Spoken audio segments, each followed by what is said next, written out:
Hello, I thought I'd do a little pattern called a TLC, and I've done a video on this before. Some people have been asking me a bit about it. So it is on my YouTube channel. So what I'm going to run is just some span flex. It comes, called crystal stretch, body leg flex. There's lots of different color variations, lots of different names. So it was just a soft rubber material, and it's dyed different colors. And of course, chironomids generally in our areas are black with chrome, black with red, olive with red, olive with chrome, kind of a burnt orange with a chrome finish to them. Now you can tie this. I'll just do a standard one here first, and I'll show a couple other ones where we just turn them into the typical ice cream cone style. But all I'm running is a standard wire hook. In this case, it's a BL300 size 10. You can run them from 8 to size 14. You can run them on curved hooks as well.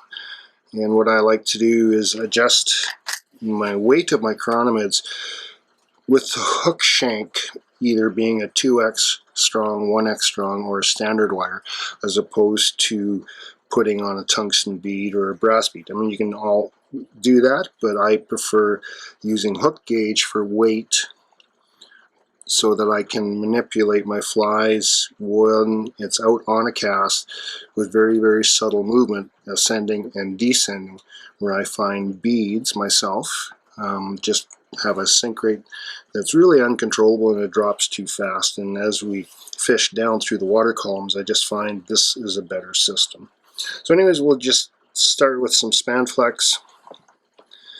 We'll start it in behind the hook eye, and we'll just start it wrapping it rearwards as we would a thread, and just make sure it's all good and tight.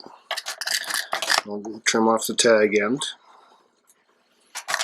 here, and now I'll add in a little bit of mylar. So you can again choose whatever color mylar you wish. In this case, I'm going to have it with green and red. So I'm just going to add it in on the side, bring it around to the top, and then with the rotary vise I can now do a couple extra turns. So that is almost a thorax length that I'm looking at for the overall body proportion. And then this, just keep the material stretched and just do touching turns moving down the hook shank.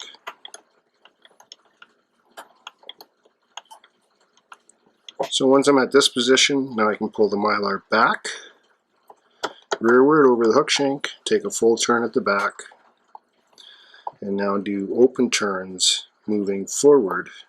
And I try to put in 5 to 7 turns up the thorax, and then or up the body. And then once I'm at the thorax, now I just go back into touching turns, and I'll build a few extra layers to get that profile or finish that I want or desire for the pupil pattern. So that's 3 layers.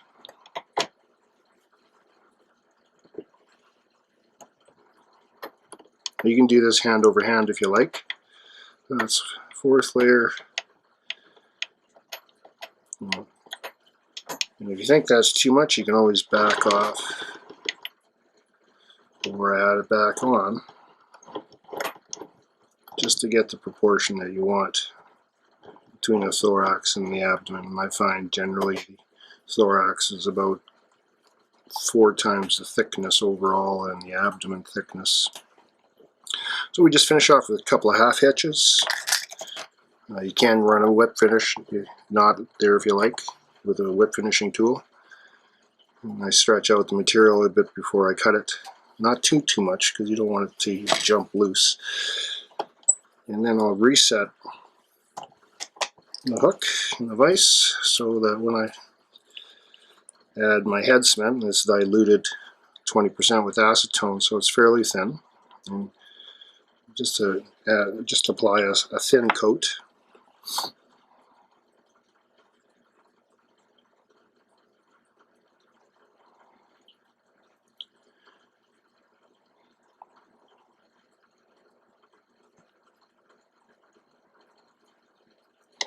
And there you have a finished version of this fly.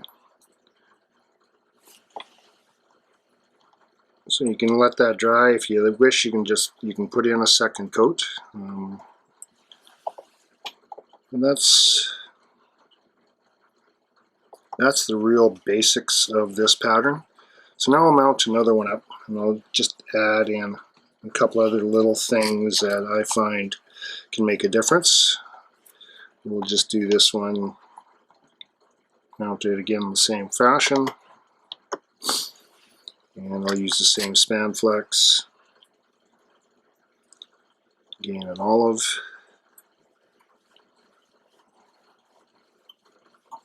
five turns there, and keep that snug.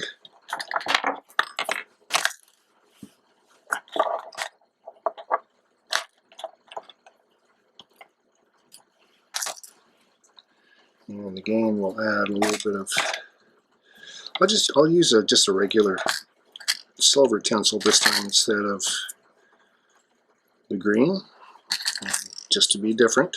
It's, like I said, you can match it, mix and match it any way you like. So again, we'll just add that to the side, pulls it up a couple more turns. It gives me about the thorax length I want. Flip it forward.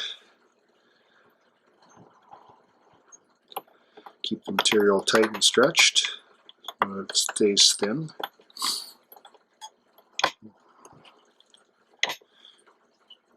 Pull the mylar down over top. Do a full turn at the back, and then 5 or so open turns. And now touching turns at the thorax again.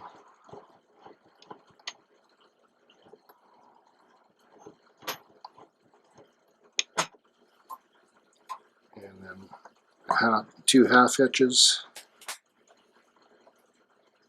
If you run short of material, you can always run a half hitch tool. So just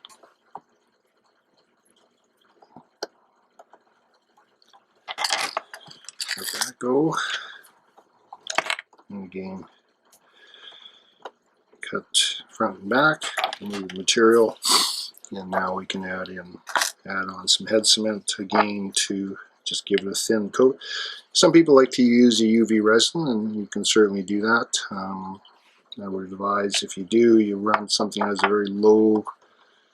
very thin viscosity to it, so that it doesn't build any bulk.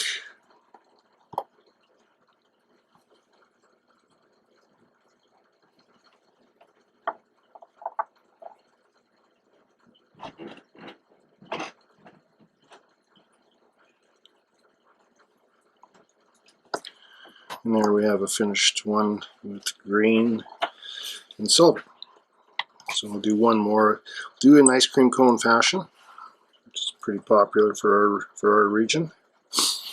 So all I've done is mounted a white bead head. If you want to put breathers on, you can, but then it's not a TLC because you would use thread. And I run a pretty small glass bead.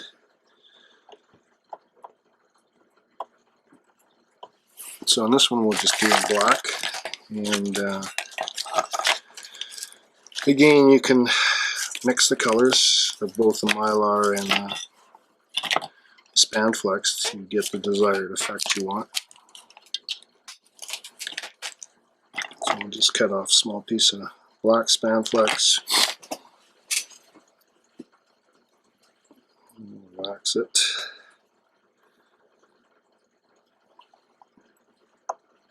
And there's 4 turns. Make sure it's good and tight. Keeps that all nice and thin. And now I'll add in some red tinsel. Just do this in a black and red version. If I wanted more of a chrome color, then I would use the silver tinsel. And then touching turns. Moving to the back. Once we're there, Pull the tinsel down.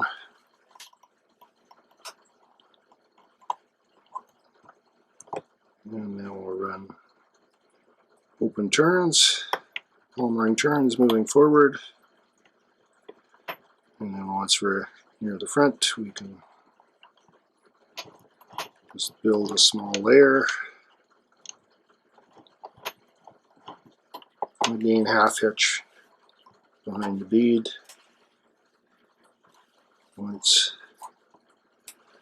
twice. I also do a version with a single wing case or shell back, where I just run a goose by it. I can do that quickly as well. So now we'll just remove the tag, the tinsel, remove the span flex, and again invert it, and we'll add some head cement.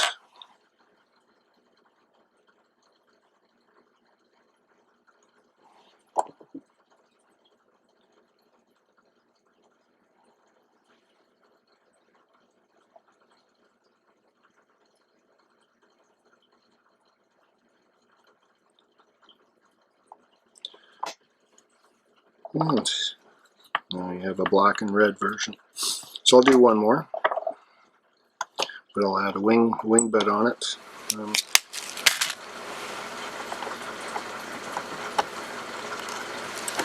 And again, we'll tie one in black. Just remove a little bit more span flex.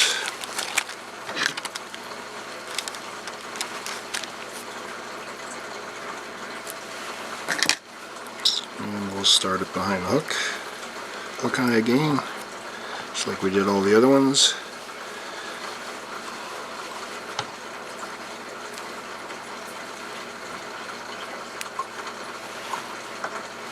That came undone, so now I'm going to just wax, put some wax, cobbler's wax on the end of the span flex. Pull tight, and we don't have that problem any longer. Okay, so what I'll do here is just prepare a goose by it.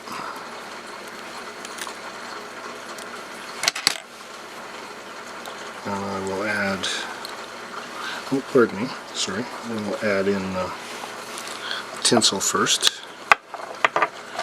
Again, I'll run the silver, or I can run some red, I guess.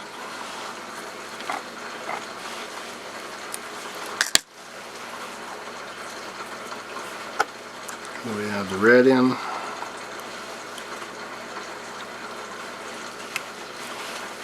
And now I'll add the goose by it on.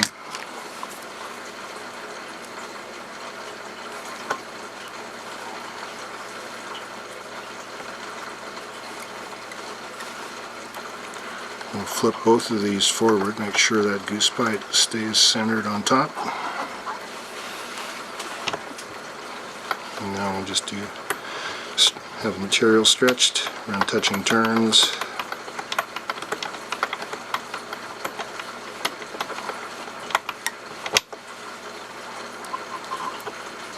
And then we'll do a full wrap at the back.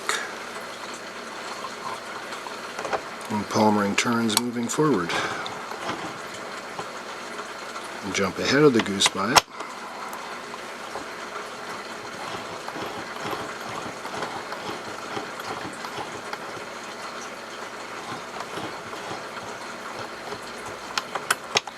We'll lay the goose bite over.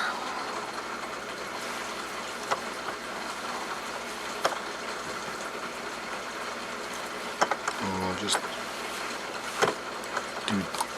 again run 2 half hitches.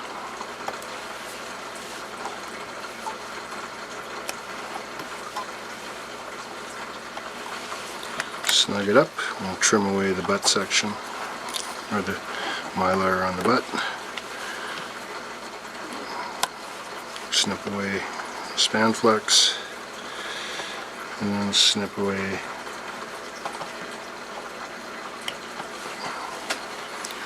the wing. And again invert this. And now we'll add some head cement.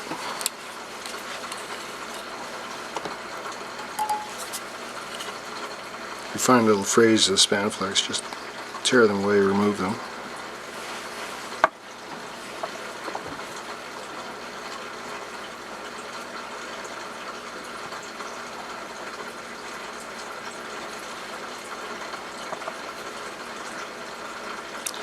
And just give it a good coat.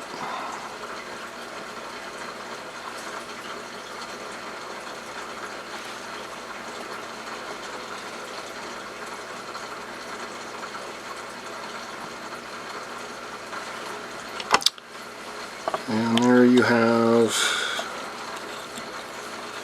TLC with a tinsel back, a little bit of flash in the pattern, and a single wing case. It's just a hot spot, so I find that's generally enough. Yeah, you can certainly put on two, one on either side if you like, but I just find for myself just the single wing butt across the back, a half back style of tie for a nymph wing case is absolutely sufficient. So I hope you got something out of that and shows a little bit of versatility to the pattern, and thank you very much for watching. Have a great day.